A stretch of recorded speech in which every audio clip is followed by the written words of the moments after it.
Hello, it's Randi Rhodes. Here's a clip from our show, and go to randyrhodes.com for the whole thing and a podcast. Buy a stinking podcast. Believe me. Knock, knock. Who's there? It's a figment of your imagination. Randy Rhodes Show. Turn up your mind. This ruling makes us look weak, which, by the way, we no longer are, believe me.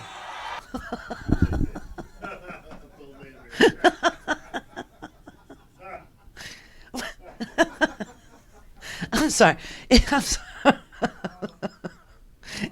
If he wasn't the president and had his hands, all over the levers of power, what a buffoon! What an absolute buffoon! What a joke! What a con man!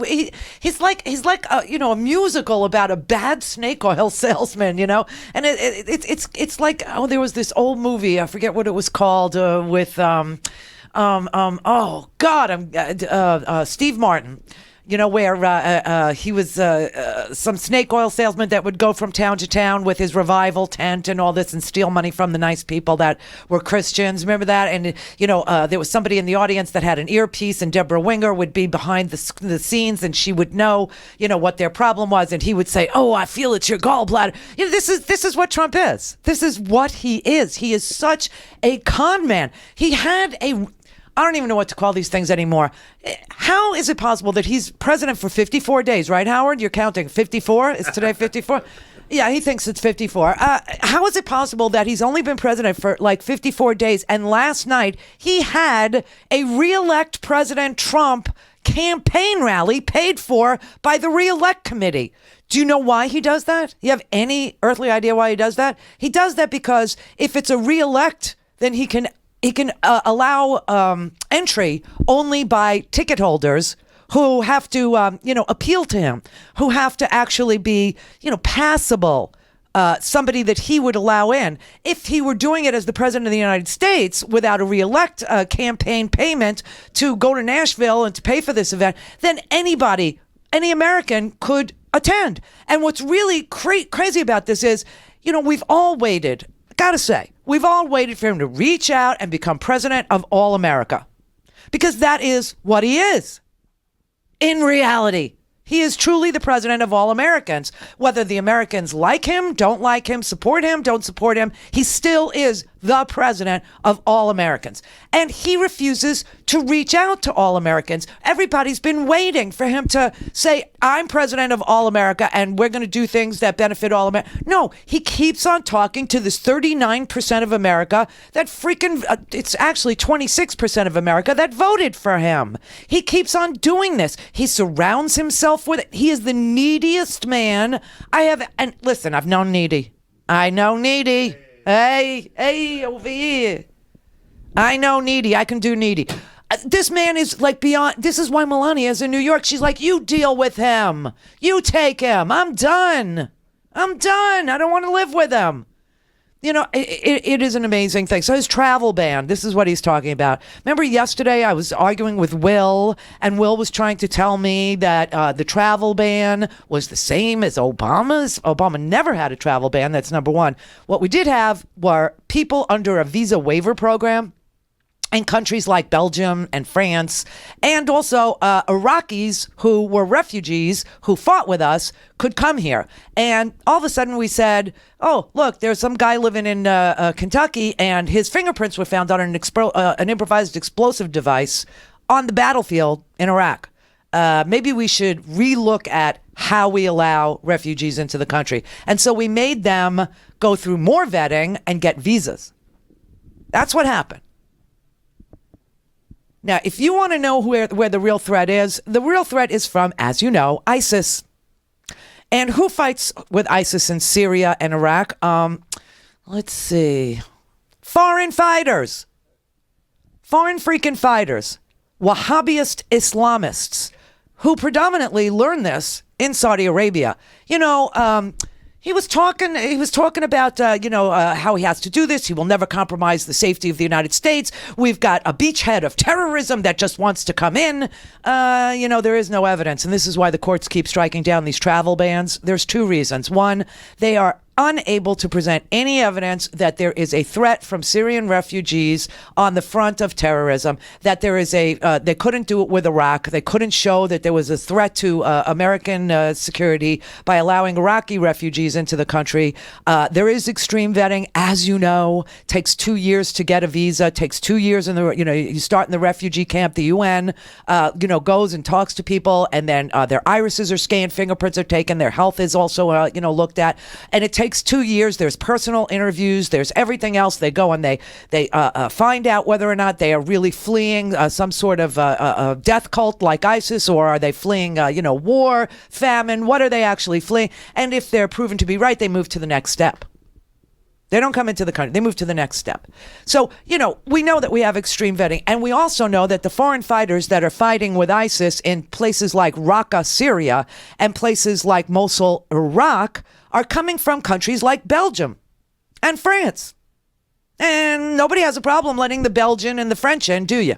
No, only the Muslim countries. This is why the travel ban keeps getting struck down. This, and because Donald Trump says the most bizarre crap of any person that ever held the office of president in the history of the United States. Donald J. Trump is, for an all-out ban on Muslims, and we have to do it. We have no choice. And then Rudy Giuliani goes on the TV and he goes, well, he's talking to Janine Pirro on Fox. She's Sunday Night Granny Cam is what she is.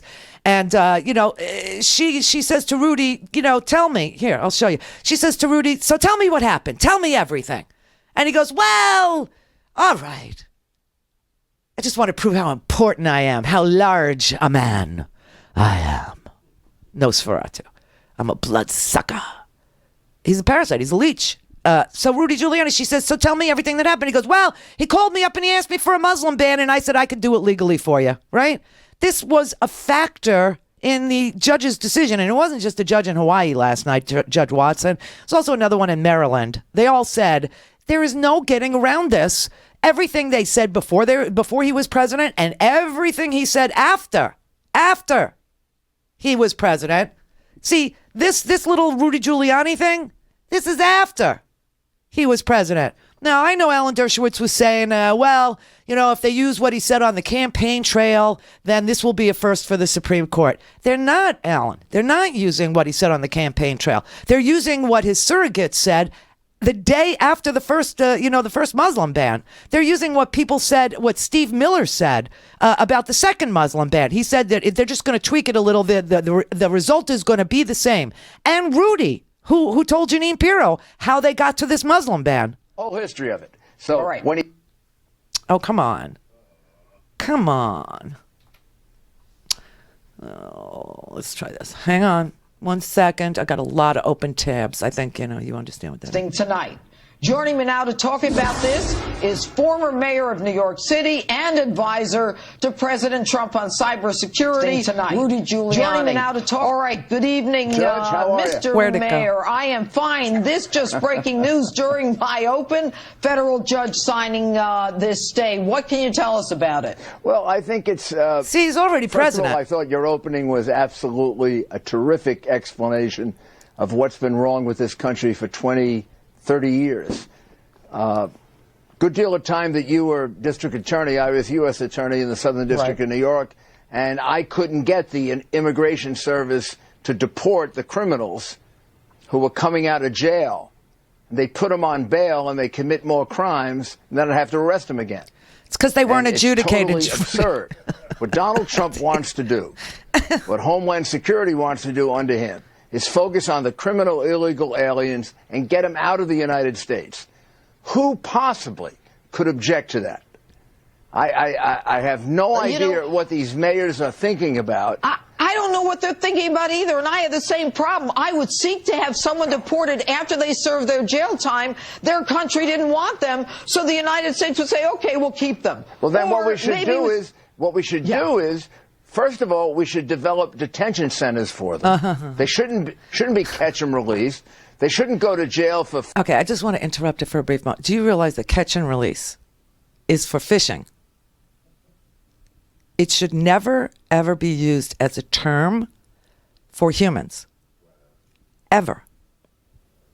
Okay. 5 years for assault or attempted murder or selling drugs and then go back out on the street. They should go into a detention center. They should be held. Agree. They should be held. Wait, they've already served their time as the court applied it, right? The court sentences people for crimes. But if you're here without documentation, you should stay in jail the whole time you're here. Hey, what would that cost us? Yeah, and this is what we'll get to the budget. This is what's in Donald Trump's budget. Private prisons for the people that that have been adjudicated, serve their time, and then come out of prison. Rudy wants them to stay in prison. I don't know under what law they would stay in prison, but he wants them in there. And then we should exert all the pressure that we have, which is enormous, by the way, Enormous. to deport them to the country. Apparently your pressure wasn't enormous. We need more pressure. In fact, in the executive action that the President Trump just signed, he talked about limiting visas from those countries that refuse to accept criminals back to their countries. They say, these countries that say, oh, no, he's too dangerous for us to take back. Well, here's the deal. Now we're going to pull you by the short hairs. You can't come here. Ow. But that makes perfect sense. And now we've got a president who gets it. Thank goodness. That actually describes his whole first week in office, which is negotiating. I'm only doing this so that you can see he was already serving. Okay, who was not president? The rest of the world, but protecting our citizens from what's happened with illegal criminal immigrants and in a lot of other areas. This last week, I think, has been a week where he has done more than Roosevelt did in 100 days. I don't think there's any question. I don't think there's any question. I think there are questions. Since the first 24 hours. He doesn't sleep. I know this. I know that. He doesn't. We both know him personally, right? This man doesn't. This is sleep. subjective. It's unbelievable. But I want to ask you about this ban. It is. It's unbelievable. Thanks for including me in your comment. Does the ban have anything to do with religion? How did the president decide the 7 countries? I understand the permanent ban on the refugees. Okay. Talk to me. I'll tell you the whole history of it. Yeah. So when he first announced it, he said Muslim ban. He called me up. He said, put a commission together. Show me the right way to do it legally. I put a commission together with Judge Mukasey, with Congressman McCall, Pete King, whole group of other very expert lawyers on this. All at Greenberg Traurig, the largest lobby shop in the world. Yes. And what we did was we focused on, instead of religion, danger. He asked me for a Muslim ban, so I went to all my colleagues at Greenberg Traurig, which is the world's largest lobby shop, where Mukasey has an office next to mine. We're both lobbyists, Janine. And we talked, and we said, let's focus on danger. This is the problem with the Muslim ban. First of all, Rudy said, it is a Muslim ban. We just decided to find a way to make it sound and look a little better, because it really smelled a First Amendment, effrontery. It really stunk. So we said, hey, you know what? Well, let's get the court's eye off of the fact that these are all Muslim majority nations, and let's focus on danger. So the court said, all right, let's do. Where's your evidence that there's danger from Syrian refugees? Show us the record. Show us the, large increase in terrorism in this country by Syrians. Show us the large increase in terrorism by Iraqi refugees. Show us where you want us to focus, produce the evidence, because it is a court of law after all. I mean, they have no respect for the courts. You heard this conversation about Mexicans, or whatever nationality they were referring to. It doesn't even matter. They're just talking about, well, after they are adjudicated guilty and after they serve their time, I don't want them to be released back into, America. I want them to be put in a private detention center. Now, under what constitutional law or principle would you be allowed to extend somebody's adjudicated sentence handed down by a court of law based on the criminal evidence that was presented at their trial and a jury verdict or a plea deal that they entered into, and then the judge passes the verdict and says, okay, and here's your punishment. You're going to go to jail for, 7 months because you had a baggie. You had a baggie, and it was seedy, too. Have you never heard of hydroponics? Very seedy and twiggy. I don't even know how you would crush that. Okay, gives you headaches. And didn't like the kind they had. And gave him 7 months. So after the 7 months, Rudy wants them to go from the jail to a private detention. So they have no respect for the court. Here's the problem with the travel ban. The judge actually cited that appearance by Rudy Giuliani on the TV. The judge actually cited Donald J. Trump wants to institute a Muslim ban. Got to do it. We have no choice. And Stephen Miller, who also spoke after Trump was president and after the first Muslim ban was struck down. And they said the intent is the same. Stephen Miller said so. Clear for takeoff. Randy Rhodes Air Force. Air Force. RandyRhodes.com. Go to RandyRhodes.com for the whole thing and a podcast. Buy a stinking podcast.